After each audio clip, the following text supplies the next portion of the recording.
Assalamualaikum warahmatullahi wabarakatuh. Alhamdulillah wassalatu wassalamu ala Rasulillah wa ala alihi wa sahbihi wa mawalah.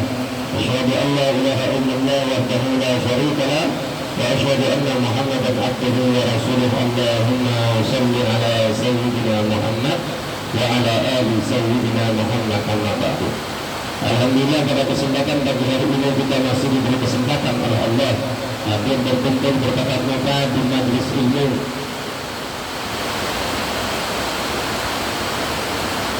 dengan diiringi hujan yang sangat deras. Semoga dengan adanya majlis ilmu ini senantiasa menjadi sebab turunnya rahmat dan barakah. Di sayyidil ayyam, di hari Jumat yang sangat mulia, yang sangat mulia dan dimuliakan oleh Allah, hari yang sangat sakral yang memang disakralkan oleh Allah, yaitu di hari sayyidil ayyam Allah turunkan hujan yang sangat lebat. Semoga dengan harapan kita yang selalu kita sisipkan di dalam hati kita untuk Allah Subhanahu wa Ta'ala, ribuan harapan, ribuan impian yang selalu kita curahkan kepada Allah Subhanahu wa Ta'ala, semoga di hari sayyidil ayyam ini dengan sebab turunnya hujan yang sangat deras menjadi suatu sinyal Allah memberikan cinta dan kasih sayang kepada kita, memberikan hidayah kepada kita, memberikan keimanan dan ketakwaan yang kuat dan kokoh kepada kita, memberikan ilmu yang bermanfaat dan barakah kepada kita, memberikan pengertian pemahaman yang luas kepada kita, memberikan ilham-ilhamnya kepada kita. Kita selalu sisipkan harapan ini kepada Allah dan kita panjatkan suatu doa kepada Allah agar adanya impian kita, harapan kita, cita-cita kita senantiasa diterima oleh Allah Subhanahu wa Ta'ala. Allahumma allimna ma jahilna wa dhakkirna ma nasina warzuqna fahman nabiyyina wa ilhamal malaikatil muqarrabina bi rahmatika ya arhamar rahimin. Amin ya rabbal alamin. Taqabbalallahu minkum minna wa minkum taqabbal ya karim. Alhamdulillah pada kesempatan pagi hari ini kita akan melanjutkan kajian kita. Di sayyidil ayyam ini kita akan melanjutkan kajian kita masih membicarakan sekitar masalah-masalah fikih. Masalah-masalah fikih. Yakni membahas tentang masalah-masalah hukum untuk menyempurnakan ibadah dan pengabdian kita kepada Allah, untuk menyempurnakan keimanan dan ketakwaan kita kepada Allah. Maka kita selaku pelajar, selaku pendiri ilmu, seyogyanya sempurnakan keimanan dan ketakwaan kita dengan ilmu yang diajarkan oleh junjungan kita baginda Nabi Muhammad SAW, ilmu yang diajarkan oleh Allah Subhanahu wa Ta'ala, ilmu yang disebarluaskan oleh para ulama, para habaib kita, sehingga dengan ilmu ini ibadah, pengabdian, ketaatan, ketundukan, kepatuhan kita kepada Allah, iman takwa kita kepada Allah senantiasa menjadi sempurna. Amin. Amin ya rabbal alamin. Pagi ini kita masuk ke pasal yang ke-68. Pasal yang ke-68 adalah pasal yang terakhir. Pasal yang terakhir disebutkan di sini adalah faslun alladhi la yuftiru mimma yasiru ilal jawfi. Pasal yang ke-68 adalah merupakan suatu pasal, merupakan salah satu pasal yang menjelaskan tentang perkara-perkara yang dapat membatalkan puasa. Perkara-perkara yang dapat membatalkan puasa di sini disebutkan adalah mimma yasiru ilal jawfi, perkara yang masuk ke dalam anggota tubuh kita, yang dapat membatalkan puasa, yang dapat menggugurkan ibadah-ibadah kita kepada Allah, khususnya masalah ibadah puasa. baik puasa di bulan suci Ramadan ataupun puasa di luar bulan suci Ramadan, baik puasa fardu ataupun puasa sunnah. Jadi di pasal yang ke-68 ini para ulama-ulama kita memberikan sesuatu tema, di antaranya alladzina yutiru ma yasiru ilal jawfi. Maka seorang umat baginda Nabi Muhammad sallallahu alaihi wasallam, baik laki-laki ataupun perempuan yang sudah berikrar kalimat asyhadu an la ilaha illallah wa asyhadu anna Muhammadar Rasulullah, yang beriman kepada Allah, yang mengakui bahwa Allah adalah Tuhannya, Muhammad adalah utusan Allah, dan Muhammad adalah nabinya Allah, dan kita yakin dan percaya atas apa yang diajarkan beliau, maka wajiblah bagi kita, khususnya umat baginda Nabi Muhammad sallallahu alaihi wasallam yang lagi mengenyam, yang lagi belajar di pondok pesantren Agra, wajib hukumnya untuk mempelajari tentang masalah hukum syariat. Dan kebetulan hukum syariat yang dibahas oleh para ulama di pasal yang ke-68 ini adalah membahas tentang an-nadbu la yuftiru, perkara-perkara yang dapat membatalkan mimma yasul jawfi, yang dapat membatalkan daripada puasa. Tetapi ada juga perkara-perkara yang tidak dapat membatalkan puasa. Mimma yasul ila jawfi, perkara-perkara yang sudah masuk kategori yang dapat membatalkan daripada ibadah puasa kita, disebutkan oleh para ulama sab'atu afrad. Sab'atu afrad adalah merupakan 7 poin, 7 perkara yang perlu diketahui, yang perlu dipelajari, yang perlu dimengerti oleh setiap umat baginda Nabi Muhammad, khususnya seorang pelajar pondok pesantren Agra. Ada 7 perkara. Ada 7 perkara yang masuk ke dalam tubuh kita namun tidak membatalkan puasa.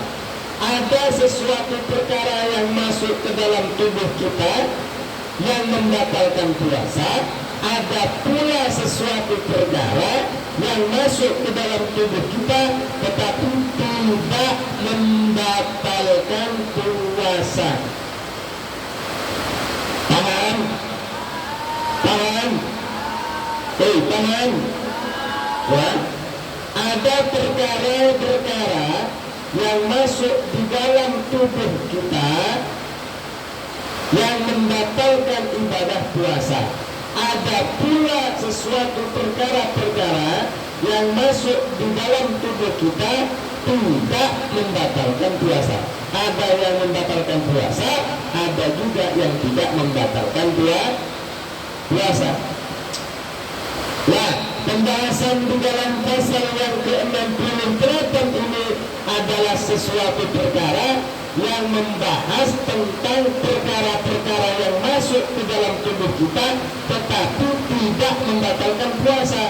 Ada berapakah macam-macam perkara yang disebutkan oleh ulama, yang dijelaskan oleh ulama, yang dipaparkan oleh ulama di dalam kitab Safinatun Najah. Ulama katakan sab'atu afrad, ada 7 macam atau ada 7 perkara yang masuk ke dalam tubuh kita tetapi tidak membatalkan puasa.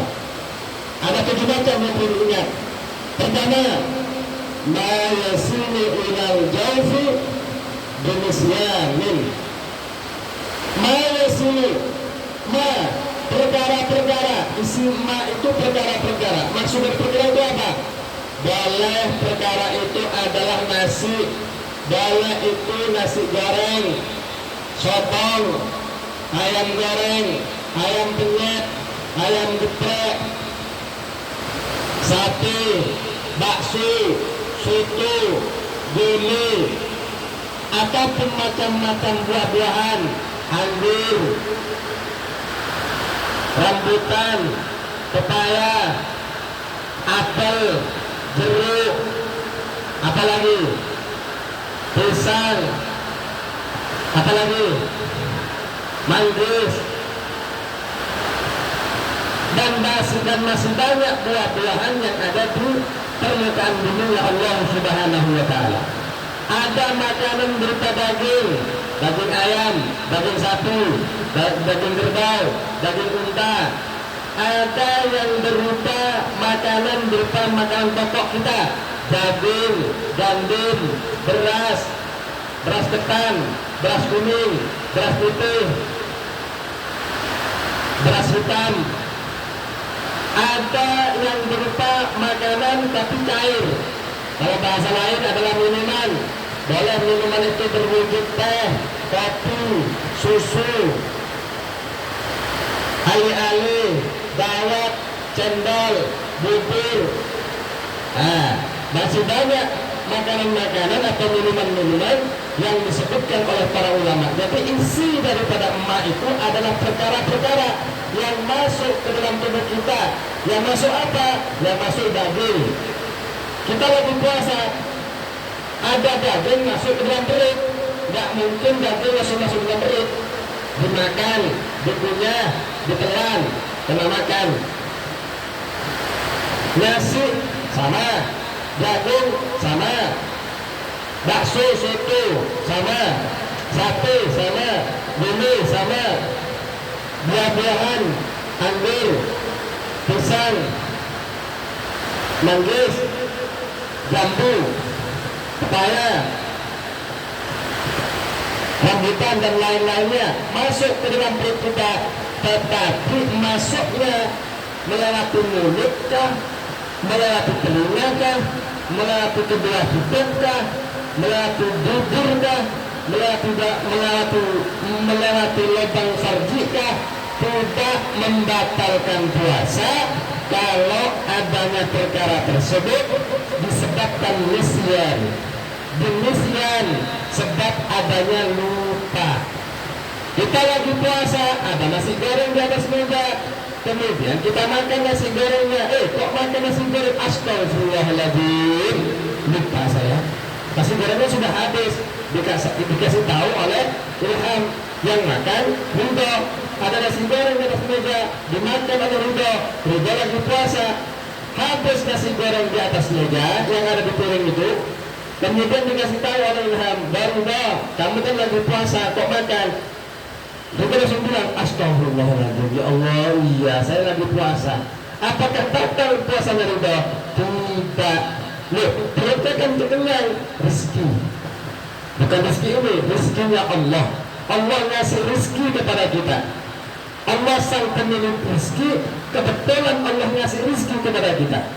Disebabkan lupa sehingga kita makan nasi goreng, perut kenyang, padahal kita puasa. Karena sebab kita ini adalah merupakan umat yang lagi lupa, maka adanya makanan yang kita makan, baik itu nasi goreng, baik itu nasi lemak, baik itu nasi soto, nasi tutup, tidak membatalkan puasa kita, baik puasa fardu ataupun puasa sunnah. Paham? Tapi kalau nisyan karena makannya tidak lupa, ya batal. Jangankan kita makan kemudian tidak kenyang, jangankan kenyang, tidak kenyang saja batal. Jangankan satu tendok, satu butir saja batal puasa kita kalau kita lagi ingat. Tapi kalau lagi lupa, puasa kita tidak batal. Yang pertama, mayasiru ilal jaufi binisyan. Yang kedua,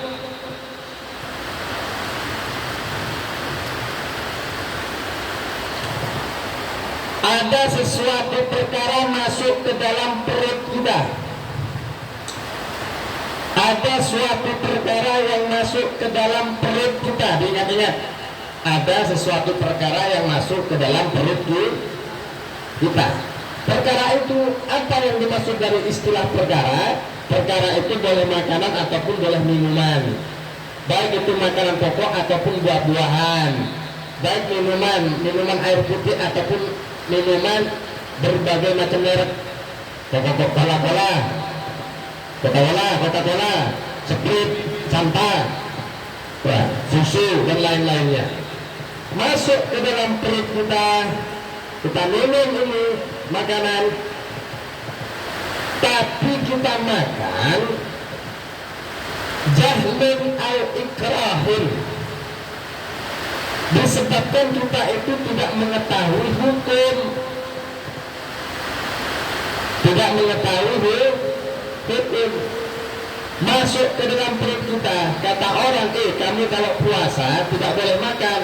Orang bodoh bilangnya, oh gitu ya, iya. Tidak boleh minum, oh iya tidak boleh minum. Orang bodoh bilangnya kalau makan lewat mulut, kalau minum lewat mulut. Namanya orang bodoh. Akhirnya gimana? Akhirnya karena dia lapar, dia ambil itu nasi, masukkan di dalam telinga, dimasukkan ke dalam telinga supaya masuk ke dalam perut. Ambil selang, taruh ke dalam hidung, masukkan ke hidung. Ada selang dimasukkan ke hidung, kemudian ada teh, langsung diseruput dengan hidungnya, misalnya. Airnya masuk ke dalam perut, masuk ke otak kita, masuk ke dalam perut, sampai kenyang kita. Apakah puasa kita batal? Tidak. Tidak bisa, karena posisi kita merupakan bagian posisi yang termasuk golongan jahilun, orang yang masuk ke kategori bodoh. Bodoh al ikrahin, bodoh dalam konteks di sini adalah tidak mengetahui hukum sama sekali. Tidak ada guru yang mengajari hukum, tidak ada ustaz ataupun tidak ada kiai yang memberitahu, sehingga orang bodoh ini ya hanya tahunya makan itu batal, minum itu batal. Kalau makan dan minum biasanya lewat mulut, kalau makan lewat hidung nggak batal katanya. Namanya orang bodoh. Kalau sudah nggak ngerti, nggak paham tentang urusan hukum, maka orang yang bodoh ini kalau minum pakai hidung, makan pakai telinga, apakah batal puasanya? Karena masuk kategori bodoh, maka hukum puasanya tidak batal. Kalau orang itu mengerti dan paham tentang hukum, maka batallah puasanya. Jangankan nasi ataupun minuman masuk ke dalam mulut, masuk ke dalam telinga, masuk ke dalam lubang dua hidung, masuk ke lubang dua, masuk ke dua lubang hidung, ataupun masuk ke lubang dua telinga, masuk ke dalam bibir ataupun bibir, maka puasa kita batal kalau kita sudah tahu hukum. Kalau kita sudah mengetahui masalah itu, paham? Kemudian yang ketiga, al-ikrahun. Al-ikrahun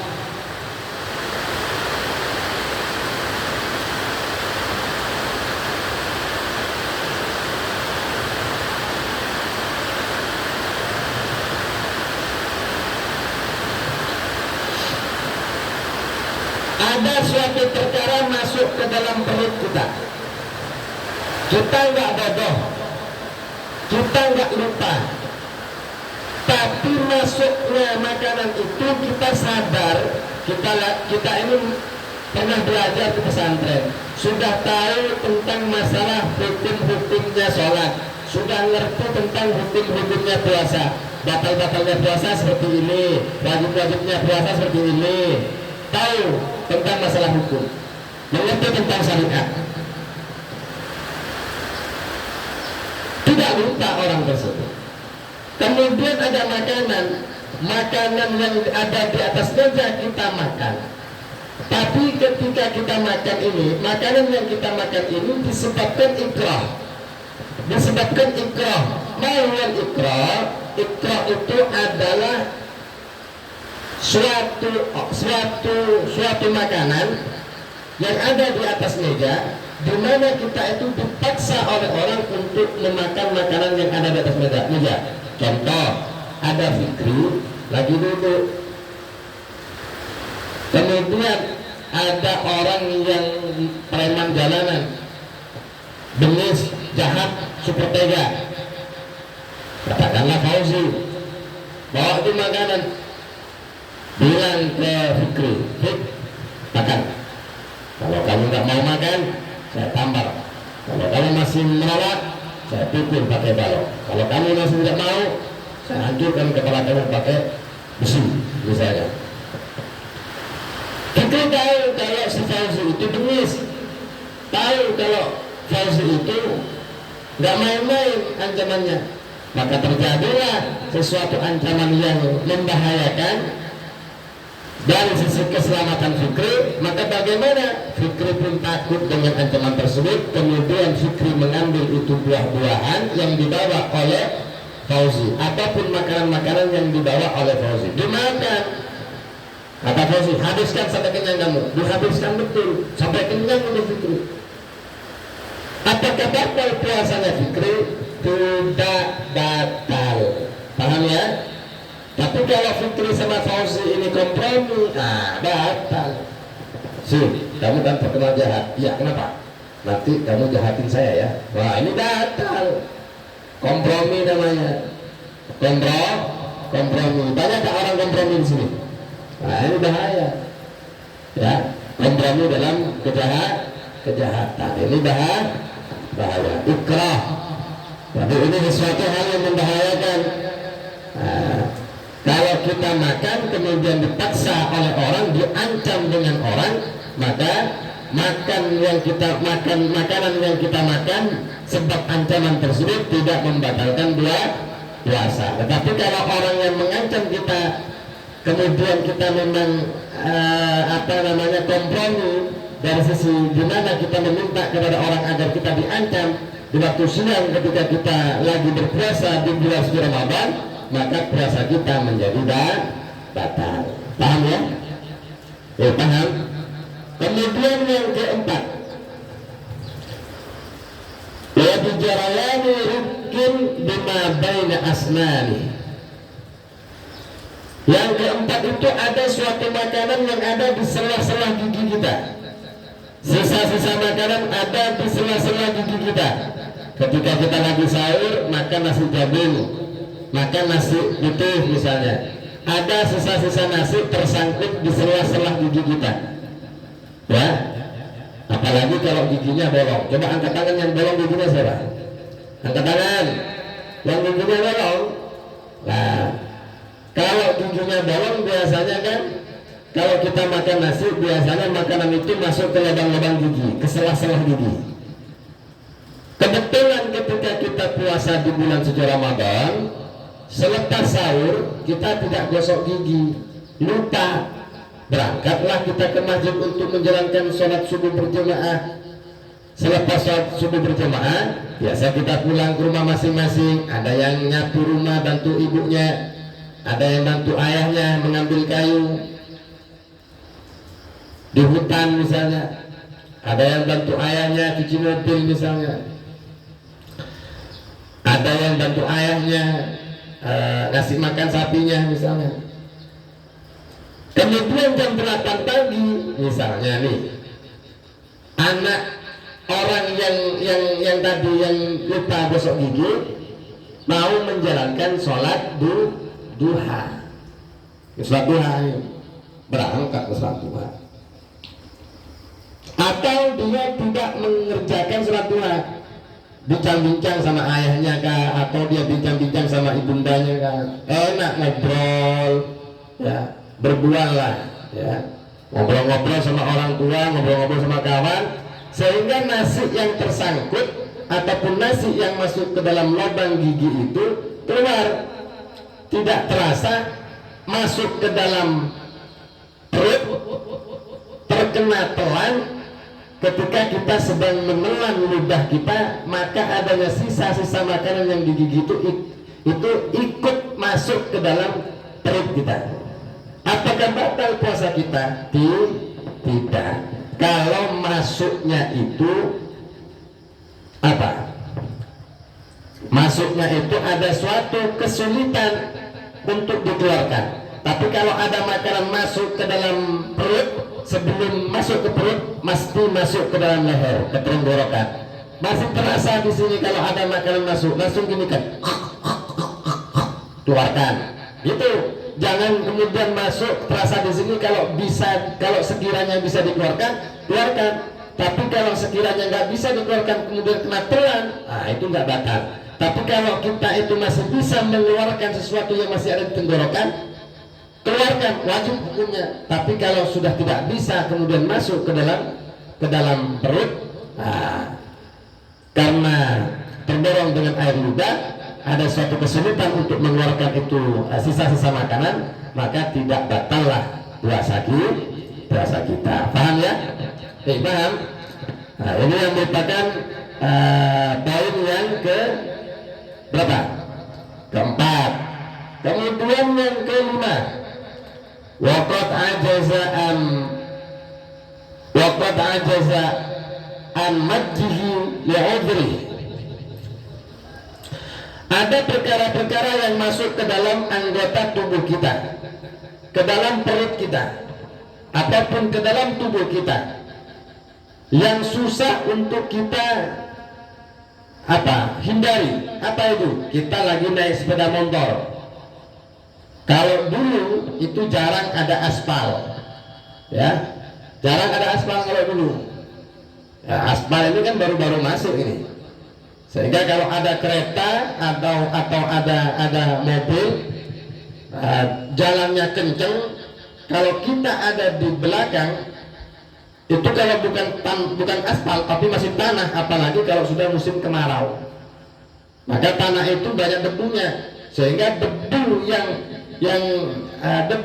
ada di atas tanah ini, karena ada mobil yang jalannya kencang, maka debu ini berterbangan.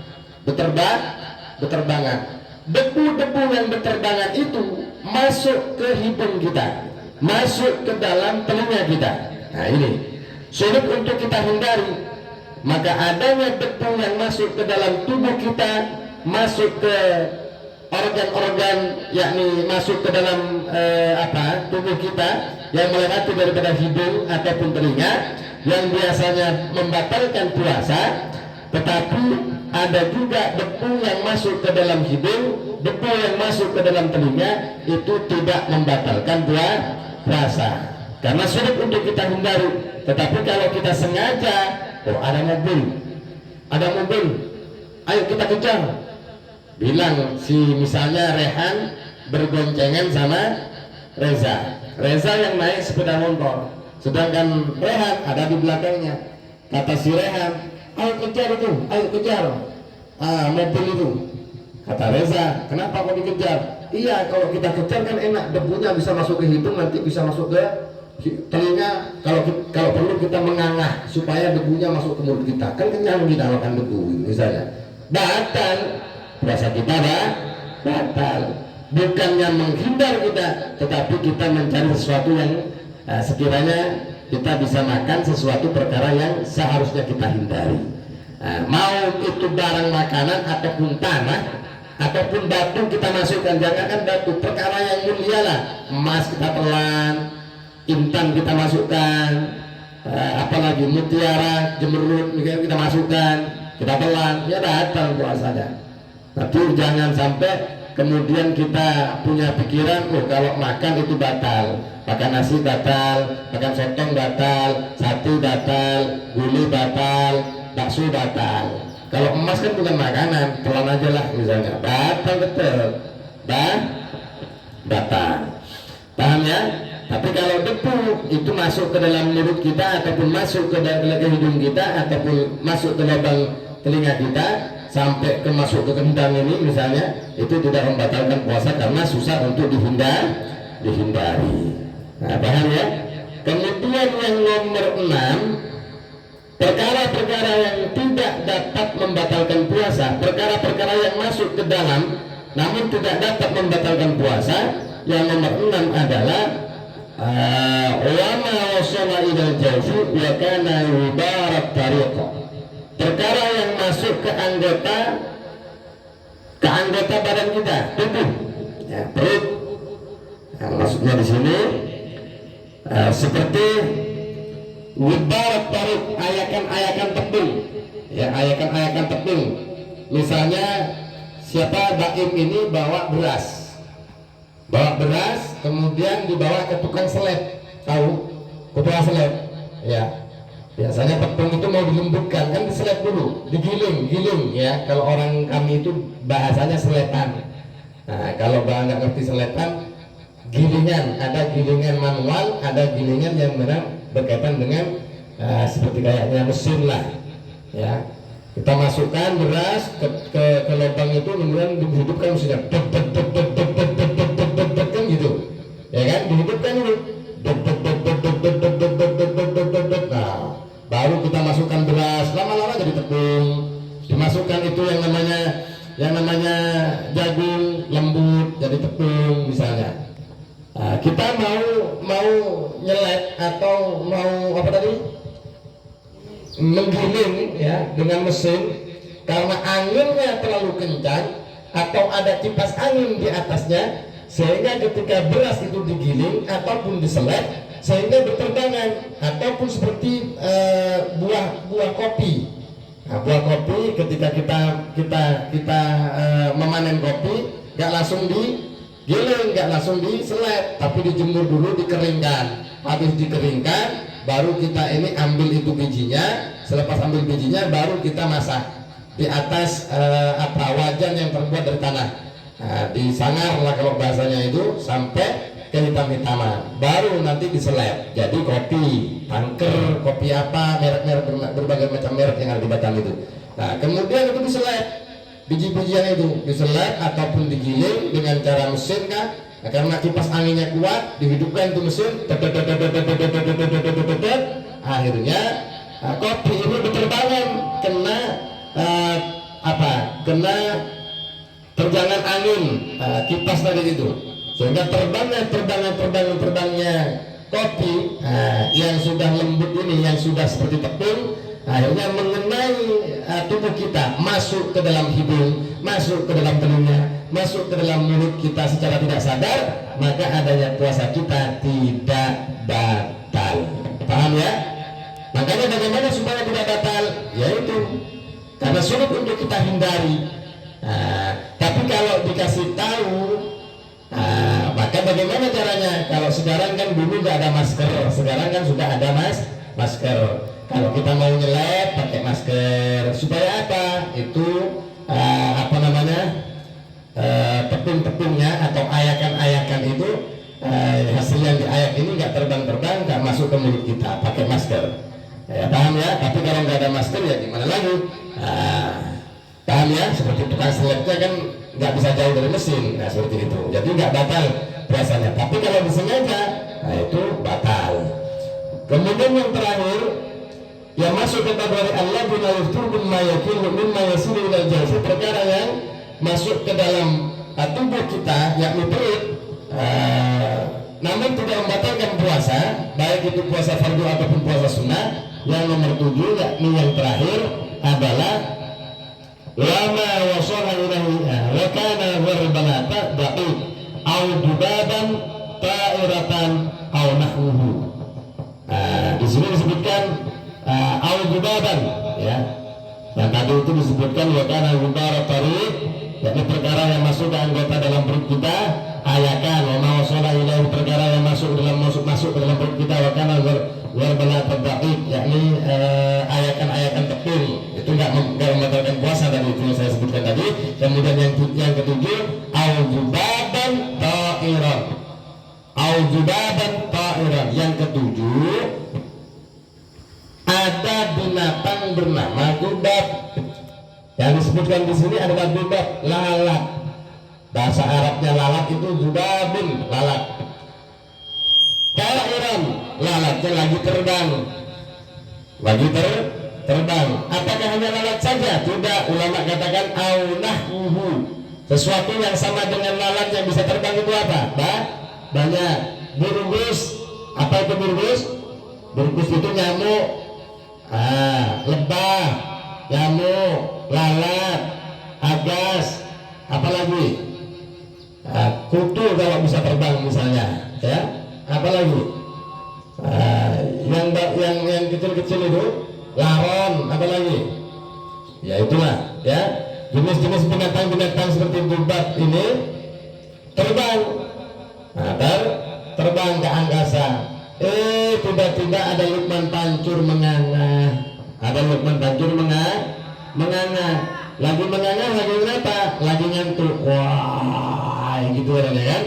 Tiba-tiba ada lalat terbang, karena di PPA itu kan banyak lalat. Nah, saking banyaknya lalat terbang kemana-mana. Coba kalau kalian duduk musim lalat di PPA, udah lalatnya kemana-mana. Kadang-kadang masuk ke dalam sarung. Ada tak lalat masuk dalam sarung? Ada tak? Ada. Yang pakai kolor kadang-kadang lalat itu masuk ke dalam kolor. Ada tak? Ada. Yang pakai baju ataupun kaos kadang-kadang lalat itu masuk ke dalam baju ataupun masuk ke dalam kaos. Ada tak? Ada. Jatuh lalat ini superhero. Tahu superhero? Hewan superhero, bisa masuk kemana-mana.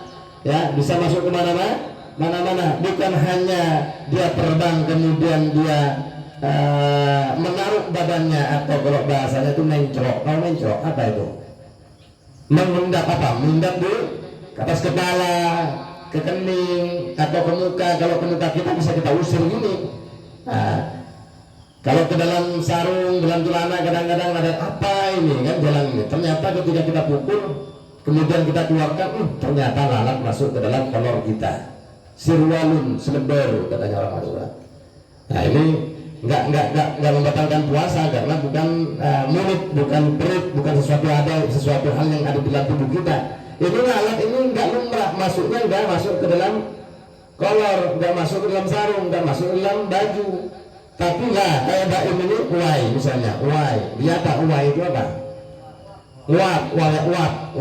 Wah misalnya lalat terbang langsung masuk, wah ini gua katanya lalat masuk ke dalam mulutnya baim. Kemudian baim kasalkan saking kagetnya itu lalat masuk ke dalam mulutnya, langsung masuk ke tenggorokan, langsung masuk ke tenggorokan. Langsung baim terasakan ada binatang masuk itu, tahu kalau binatang itu lalat. Maka bagaimana? Langsung keluarkan, misalnya dikeluarkan itu.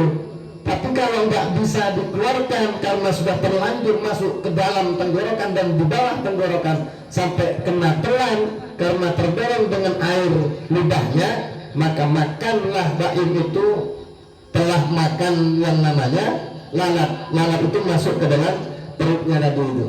Masuknya bukan karena baim masukkan, tapi lalatnya memang sengaja, lalatnya yang sengaja masuk ke dalam mulut kita sehingga kena telan dengan mulut kita masuk ke dalam perut. Maka puasanya baim tidak batal. Mau burung kah, mau lalat kah, mau apa misalnya.